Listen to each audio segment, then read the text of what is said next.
Mani sauc Linda, es esmu Latvijas spēļu izstrādātāju asociācijas, un šodien es jums pastāstīšu par ārkārtas tipa spēli Ninja Jump. Šeit, kā mēs redzam, mēs esam atvēruši spēli Ninja Jump. Šeit mēs varam izvēlēties vietu, pa kurien skriet, un pieņemsim izvēlamies pili. Nedaudz uzgaidam, kamēr spēle ielādējas, un mēs šeit skrienam, varam lēkāt, un mums ir nedaudz nomirām, jācīnās par pretiniekiem, mēģinam vēlreiz. Un izvēramies no tiem. Pirmo pieveicām.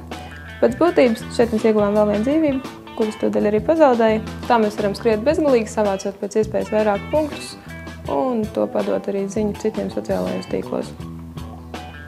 Ninja Jump ir lieliski piemērota ikvienam, kurš vēlas īstenāt laiku stāvot rindā vai braucot sabiedriskajā transportā. Noteikti pamēģiniet!